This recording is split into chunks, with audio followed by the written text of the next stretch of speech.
നമസ്കാരം. വേദാംഗ ജ്യോതിഷത്തിലെ അമൂല്യമായ അറിവുകളും മറ്റ് ആധ്യാത്മിക ജ്ഞാന ഉപദേശങ്ങളും പകർന്നു തരുന്ന പ്രശാന്തം ആസ്ട്രോ ചാനലിലേക്ക് ഏവർക്കും സ്വാഗതം. ഈ ചാനൽ ഇതുവരെയും സബ്സ്ക്രൈബ് ചെയ്യാത്തവർ ഇപ്പോൾ തന്നെ സബ്സ്ക്രൈബ് ചെയ്യുക. നോട്ടിഫിക്കേഷൻ ലഭിക്കുന്നതിനായി ബെൽ ബട്ടൺ അമർത്തുമല്ലോ.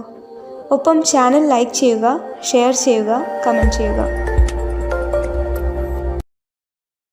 കൊല്ലവർഷം 1200 ആണ്ടിലെ മീനസംക്രമം ഉത്രം നക്ഷത്രത്തിലാണ്. മീനം 1-ാം തീയതിയിലെ ഗ്രഹനില അനുസരിച്ച് എടവം രാശിയിൽ സർവേശ്വരകാരകനായ വ്യാഴവും, മിഥുനത്തിൽ കുജനും, കന്നിയിൽ ചന്ദ്രനും കേതുവും, കുംഭം രാശിയിൽ ശനിയും, മീനത്തിൽ ആദിത്യനും ബുധനും ശുക്രനും രാഹുവും ഗുളികനും സ്ഥിതി ചെയ്യുന്നു. രേവതി നക്ഷത്രത്തിൽ ജനിച്ചവർക്ക് മീനമാസം പൊതുവെ ഗുണദോഷ സമ്മിശ്രമായിരിക്കും. ഇവർക്ക് കർമ്മ മേഖലയിൽ കാര്യങ്ങൾ മാറിമറിഞ്ഞു വരുന്നതാണ്. ജോലിസ്ഥലത്ത് എല്ലാവരുടെയും സഹായ സഹകരണങ്ങൾ ഇവർക്ക് ലഭിക്കുന്നതാണ്. വരുമാന വർധനവ് ഉണ്ടാകുമെങ്കിലും അതിനനുസരിച്ച ചിലവുകളും വന്നു ചേരുന്നതാണ്. ചില കാര്യങ്ങളിൽ തീരുമാനമെടുക്കുമ്പോൾ പ്രാപ്തരായ വ്യക്തികളുടെ ഉപദേശങ്ങൾ കൈക്കൊള്ളുന്നത് ഗുണകരമായിരിക്കും. ഇവർക്ക് സുഹൃത്തുക്കളിൽ നിന്നും ചില കാര്യങ്ങൾക്ക് അപമാനം നേരിടുവാനുള്ള സാധ്യതകൾ കാണുന്നുണ്ട്. അതിനാൽ സുഹൃത്തുക്കളുമായി അനാവശ്യ വാക്കുതർക്കങ്ങളിൽ ഏർപ്പെടാതിരിക്കുവാൻ പ്രത്യേകം ശ്രദ്ധിക്കേണ്ടതാണ്. അഗ്നിയുമായി ബന്ധപ്പെട്ട ജോലികൾ ചെയ്യുന്നവർ വേണ്ടത്ര സുരക്ഷാ ക്രമീകരണങ്ങളോടെ ജോലി ചെയ്യുവാൻ പ്രത്യേകം ശ്രദ്ധിക്കേണ്ടതാണ്. ജോലിയുമായി ബന്ധപ്പെട്ട് പല യാത്രകളും ഇവർക്ക് ആവശ്യമായി വരുന്നതാണ്. ഈ നക്ഷത്രക്കാരായ വിദ്യാർത്ഥികൾക്കും മറ്റു പഠിതാക്കൾക്കും കാര്യങ്ങൾ അനുകൂലമാണ്.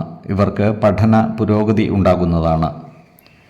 ഈ നക്ഷത്രക്കാർക്ക് അനാവശ്യ ചിന്തകൾ കൊണ്ട് മനസ്സ് അസ്വസ്ഥമാകുവാനുള്ള സാധ്യതകൾ കാണുന്നുണ്ട്.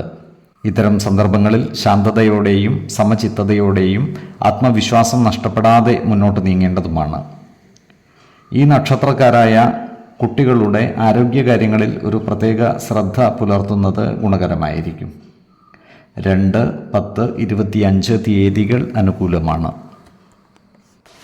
ഈ നക്ഷത്രക്കാർ ജനിച്ച സമയത്തെ അടിസ്ഥാനമാക്കിയുള്ള ജാതകത്തിലെ ലഗ്ന രാശിയുടെയും ലഗ്ന അധിപന്റെയും സ്ഥിതിയും ശുഭ പാപ ഭാവങ്ങളുടെ സ്ഥിതിയും ഓരോ രാശിയിലെയും ഗ്രഹങ്ങളുടെ സ്ഥിതിയും അനുസരിച്ച് ഇവരുടെ പൊതുഫലത്തിൽ ഏറ്റക്കുറച്ചിലുകൾ ഉണ്ടാകുവാനിടയുണ്ട്. കുടുംബ ദേവതകളെയും ഇഷ്ടദേവതകളെയും ഉപാസിക്കുന്നത് ഇവർക്ക് ആയുരാരോഗ്യ സൗഖ്യമേകും.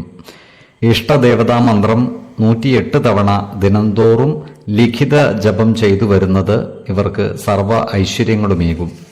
നല്ല വ്യക്തി സാധനകളോടെയും ഉപാസനകളോടെയും മുന്നേറിയാൽ സർവേശ്വരാനുഗ്രഹത്താൽ ഇവരുടെ സർവകാര്യങ്ങളും മംഗളകരമാകും.